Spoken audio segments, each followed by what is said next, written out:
안녕하세요. 3학년 정치화법 35번째 디딤 영상 시간을 시작하겠습니다.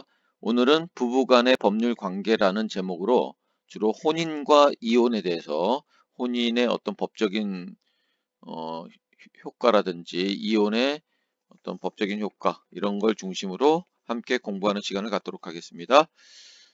자, 먼저 혼인이 성립하는 요건에 대해서 자, 교과서 125쪽, 그 다음에 프린트 103쪽의 내용을 함께 공부하도록 하겠습니다. 자, 혼인은 남녀가 부부가 되는 거, 이게 혼인이죠. 서로 남남인 부부가, 남녀가 부부가 되는 것이고, 일종의, 그쵸, 계약 관계라고 볼 수 있는 거죠. 그래서 서로 간에 어떤 권리와 의무가 생긴다라고 볼 수 있습니다. 그래서 혼인이 성립하는 요건을 보면은, 자, 두 가지로 나눌 수 있습니다.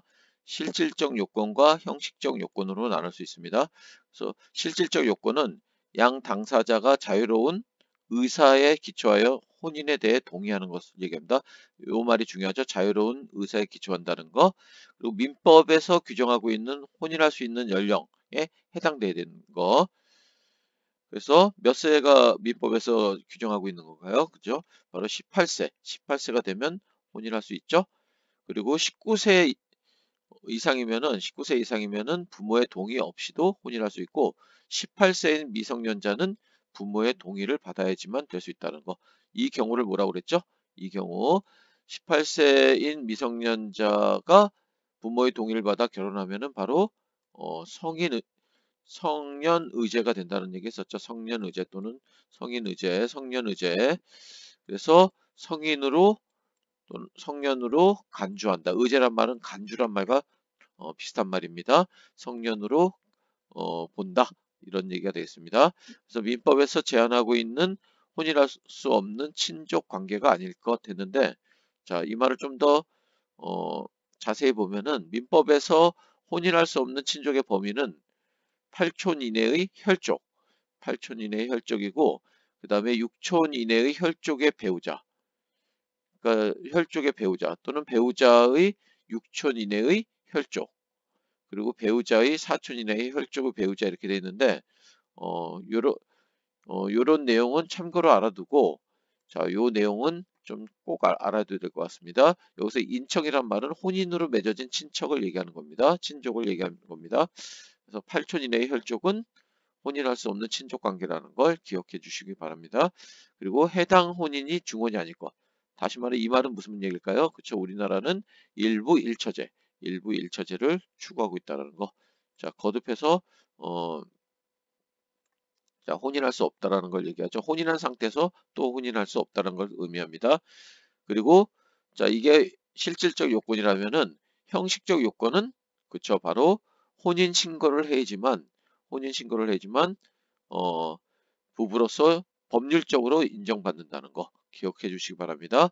그래서 만약에 형식적 요건을 갖추지 못하면은 그거는 뭐라고 얘기하셨죠?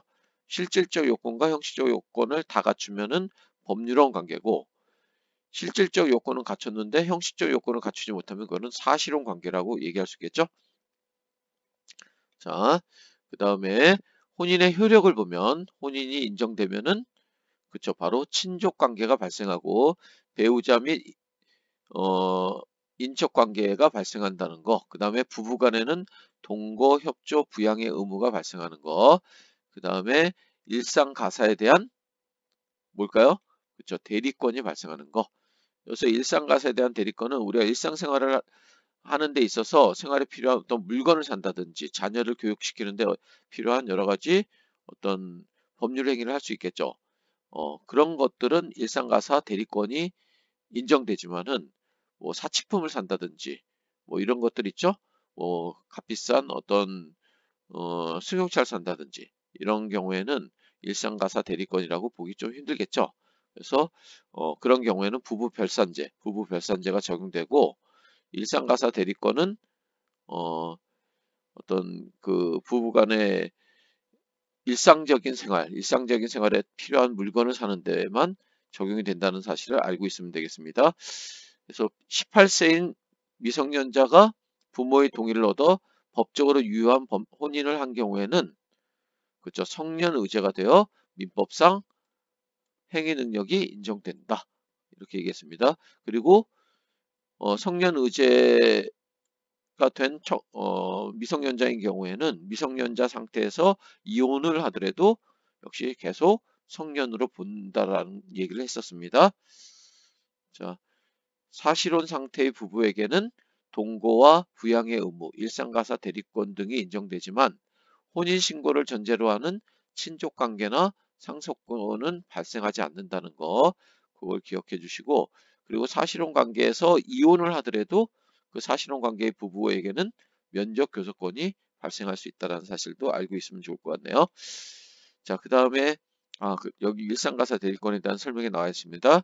부부는 가정의 공동생활을 위하여 필요한 통상의 거래인 일상가사에 관하여 서로 대리권이 있다. 다시 말하면은 한쪽 남편이 일상가사와 관련된 물품을 구입하면은 그 물품 대금에 대한 지불 의무가 아내에게도 있다는 얘기죠. 이렇게 부부의 일방이 일상의 가사에 관하여 제3자와 법률 행위를 한 때에는 다른 일방이 이로 인한 채무에 대하여 연대 책임을 진다라는 사실, 그걸 기억해 주시기 바랍니다. 자, 요런 내용들이 바로 일상가사의 어떤 그런 사례라고 볼 수 있겠네요. 그 다음에 미성년자의 혼인에 대한 얘기를 좀 더 해놨습니다. 교과서 125쪽에 있는 내용인데 18세 이상의 미성년자는 부모나 미성년 후견인의 동의하에 혼인할 수 있도록 허용하고 있다. 이렇게 돼 있고, 그 다음에 원칙적으로 미성년자는 법정 대리인의 동의 없이 단독으로 법률 행위를 할 수 없지만은 혼인을 한 경우에는 독립된 가정을 꾸려 생활할 수 있도록 성년으로 보는데 이를 성년의제라고 본다라는 얘기했습니다. 그러면은 단독으로 법률 행위를 할 수 있다. 이렇게 돼 있죠.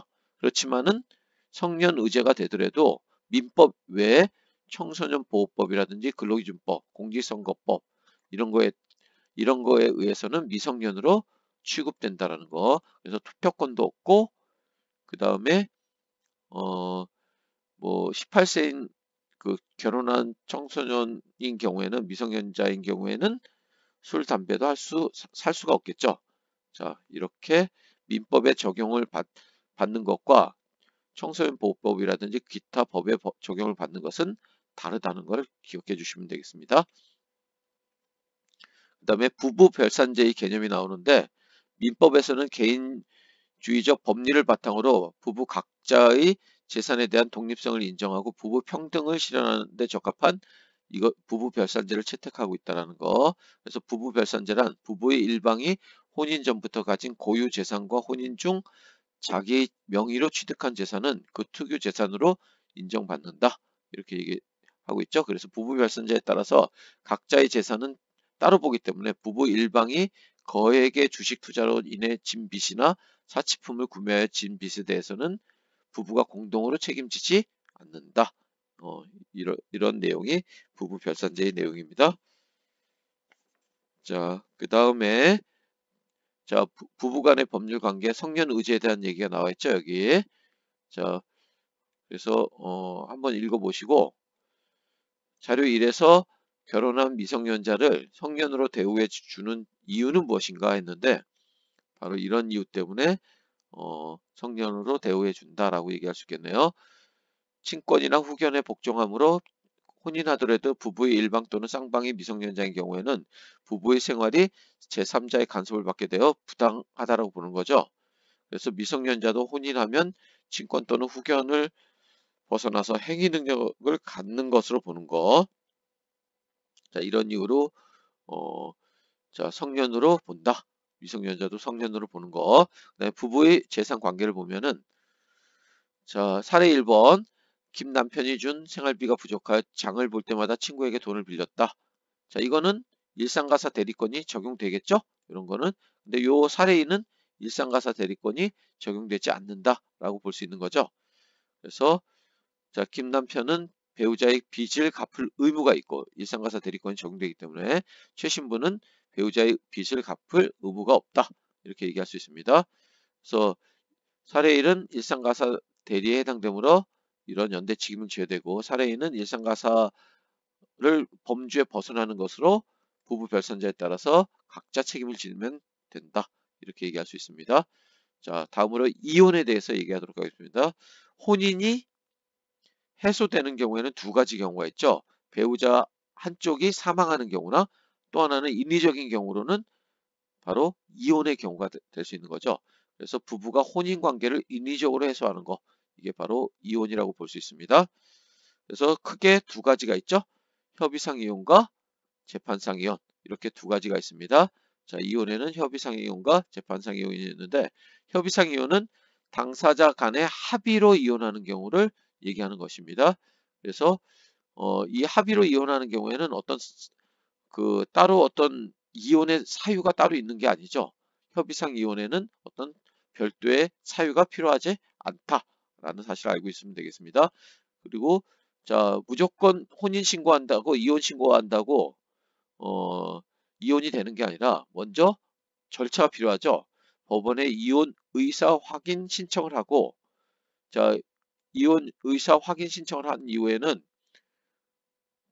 자, 어떻게 될까요? 그쵸? 바로 이혼 숙려 기간을 일정한 기간을 거쳐야지만 이혼이 성립한다는 거.